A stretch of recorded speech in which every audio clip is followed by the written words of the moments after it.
الحمدللہ رب العالمین والصلاة والسلام علی رسولہ الکریم۔ بہت ہی پیارے بھائیوں، آپ کا شکریہ ادا کرتا ہوں، مختصر نوٹس پر آپ تشریف لائے ہیں۔ کل ہمارے مرکزی ذمہ داران کا اجلاس ہوا، ہم نے سیاسی صورتحال کا جائزہ لیا، اور آج میں آپ سے مخاطب ہوں۔ اس وقت آپ جانتے ہیں کہ ملک میں ایک آئینی بحران بھی ہے، سیاسی بحران بھی ہے اور انتظامی بحران بھی ہے،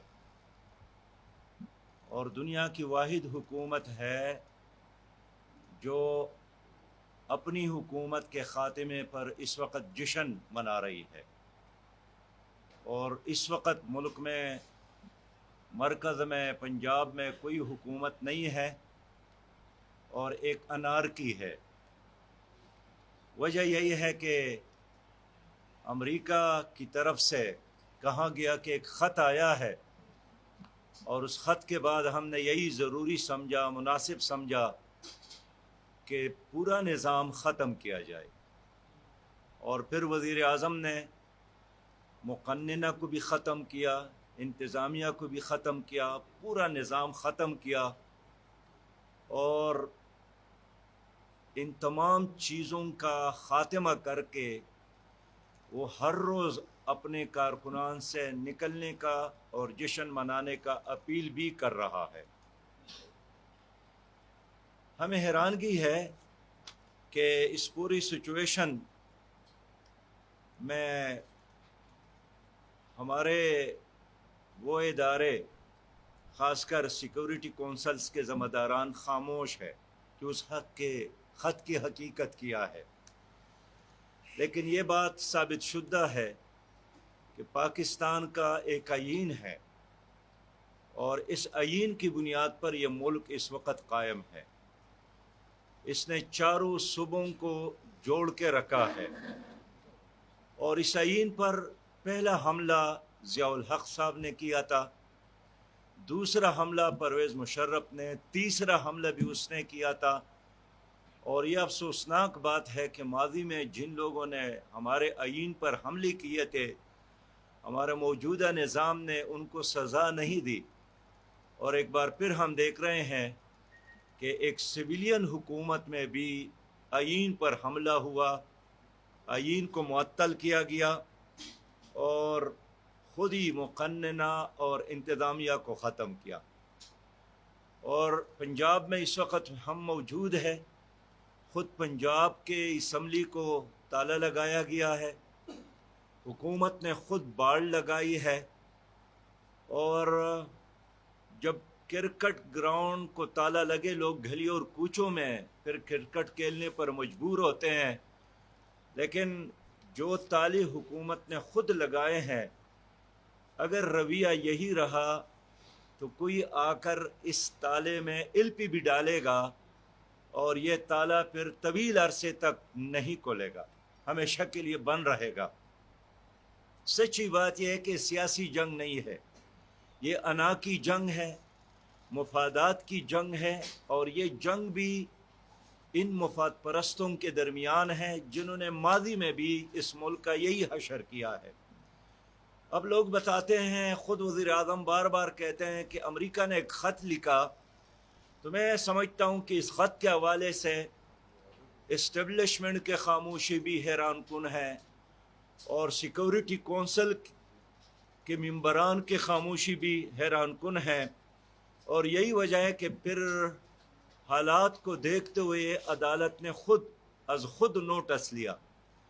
حکومت کے اس اقدام کے حوالے سے جب عدالت عظمیٰ نے ایکشن لیا، از خود نوٹس لیا، تو اس کا مطلب یہی ہوا کہ کچھ کام ایسا ہوا ہے جو غیر قانونی ہے۔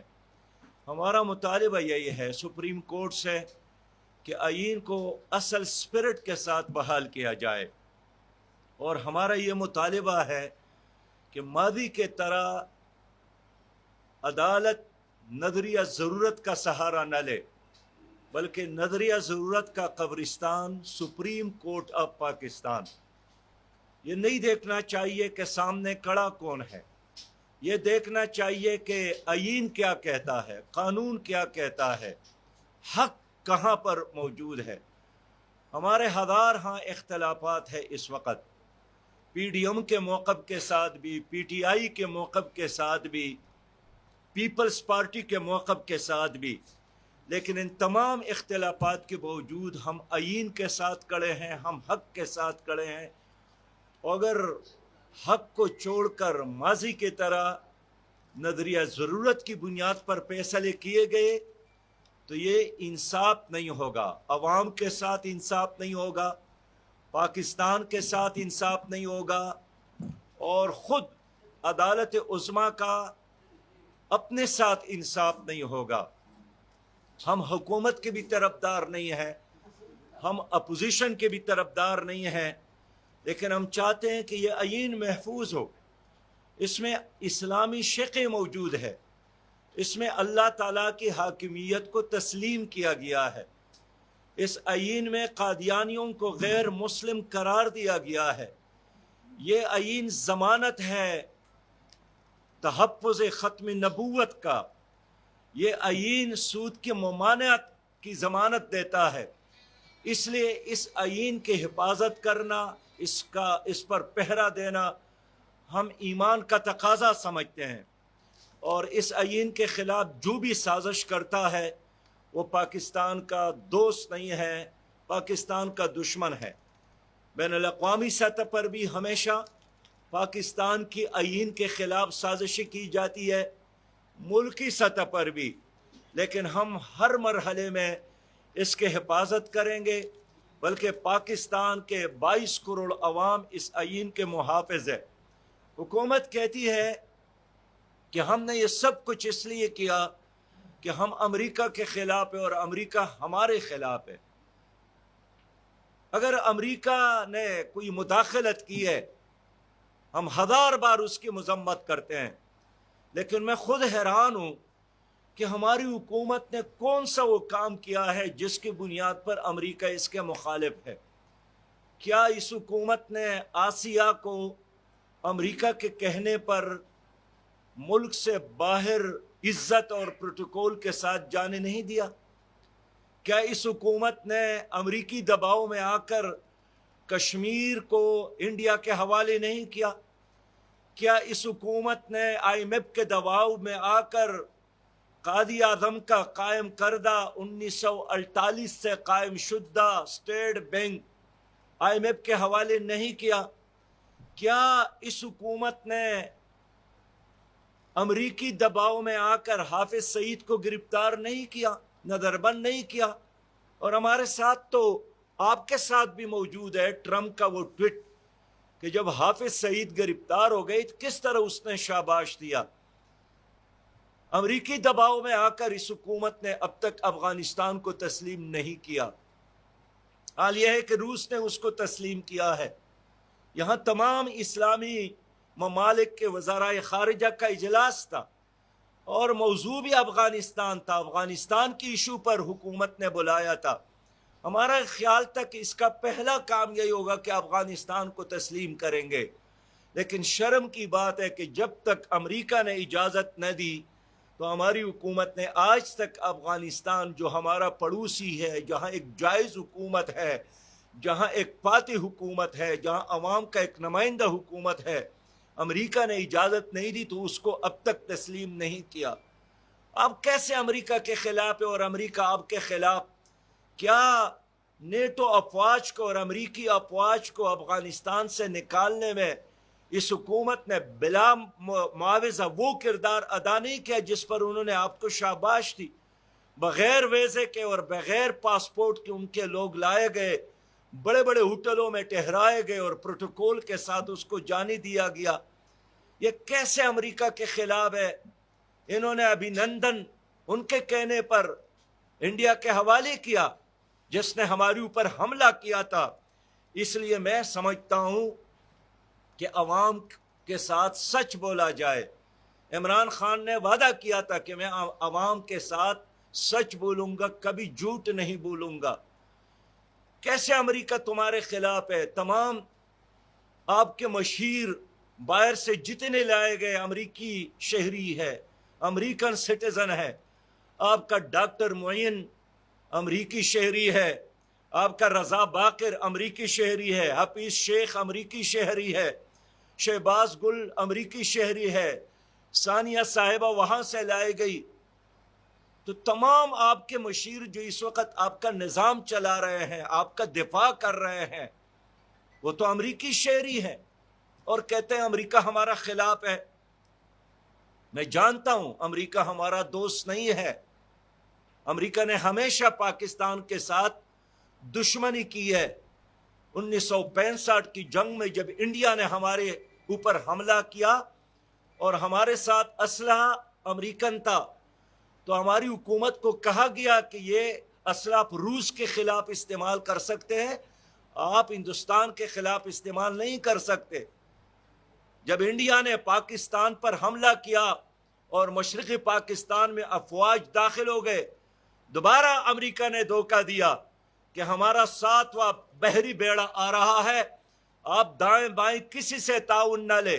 پاکستان کا بیڑا غرق ہو گیا اور اس کا بیڑا آج تک نہیں پہنچا. انڈیا نے ایٹمی دھماکہ کیا، اس کے جواب میں پاکستان نے دھماکہ کیا، لیکن اس کے بعد ہمارے اوپر پابندیاں لگائی گئی، پاکستان کو معاشی طور پر کمزور کیا گیا. میں سمجھتا ہوں امریکہ کبھی بھی پاکستان کا دوست نہیں ہو سکتا ہے. یہ قرآن کا فیصلہ ہے کہ یہود تمہارے دوست نہیں ہو سکتے، اور وہاں سارا نظام یہودیوں کے ہاتھ میں ہے. ہم امریکہ کو بھی یہ حق نہیں دیتے، ہم روس کو بھی حق نہیں دیتے کہ وہ ہمارے اندرونی نظام میں مداخلت کرے، ہماری سیاست میں، ہمارے معاملات میں مداخلت کرے. ہم نہیں چاہتے ہیں کہ امریکی اور روسی مداخلت سے پاکستان ایک اور یوکرین بن جائے. ہم بھرپور مذمت کرتے ہیں ہر طرح کے مداخلت کا، لیکن ان تمام صورتحال میں ہم سمجھتے ہیں کہ ہماری حکومت نے اور ہمارے اپوزیشن نے جس طرح یہ 3.5 سال بیہیو کیا ہے اور جس طرح 3.5 سال اس نظام کو چلایا ہے، تو تمہارے اس کردار کی وجہ سے پاکستان کا عدالتی نظام بھی تباہ ہو گیا، پاکستان کا معاشی نظام بھی تباہ ہو گیا، پاکستان کے تمام ادارے کمزور ہو گئے. اور ہم اس لیے پی ٹی آئی کی حکومت کو سابق حکومتوں کا ایک تسلسل سمجھتے ہیں. ہم نے عدم اعتماد کے اس پروسیس میں بھی پی ڈی ایم کا ساتھ نہیں دیا، لیکن ہم سمجھتے ہیں کہ جو کچھ اس حکومت نے عدم اعتماد کی تحریک لانے کے بعد کیا ہے اور جس طرح قانون اور قاعدے اور ضابطے کے وائلیشن کی ہے، وہ ہر لحاظ سے قابل افسوس ہے. یہ تو کل کوئی بھی اسپیکر 5 سیکنڈ میں ہماری پوری آئین کو معطل کر کے اسمبلی کو برخاست کرنے کا اعلان کر سکتا ہے. اس لیے رویہ ناقابل قبول ہے. اور اب میں دیکھتا ہوں کہ اس کرائسس کے آڑ میں ہماری معیشت کو تباہ کی گئی، مہنگائی میں مزید اضافہ ہوا، غربت میں مزید اضافہ ہوا. بازار میں جو چیز 100 روپے پر ملتی تھی اب 200 روپے پہ مل رہے ہیں. 189 تک ہمارا ڈالر پہنچ گیا. ہمارا جو سٹاک مارکیٹ ہے وہ بالکل کریش ہو گیا ہے.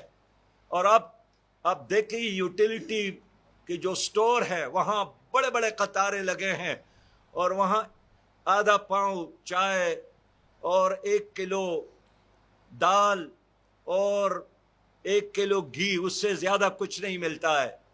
1 کلو گھی کے لیے بھی اور 1 پاؤں چائے کے لیے بھی اور چینی کے لیے ہمارے لوگ لمبے لمبے قطاروں میں انتظار کرنے پر مجبور ہے. جب پی ٹی آئی کو حکومت ملی تھی 125 روپیہ فی ڈالر تھا، اور آج کے دن یہ 189 تک پہنچ گیا ہے. یہی وہ تمہاری معاشی پالیسیاں تھی، وہ تمہاری تبدیلیاں تھیں جس کی وجہ سے نوالے کھانے کے ہر نوالے پر ٹیکس لگ گیا، پانی کے ہر قطرے پر ٹیکس لگ گیا، لوگوں کے لیے زندگی گزارنا مشکل ہو گیا. میں اپنی قوم سے یہی کہنا چاہتا ہوں کہ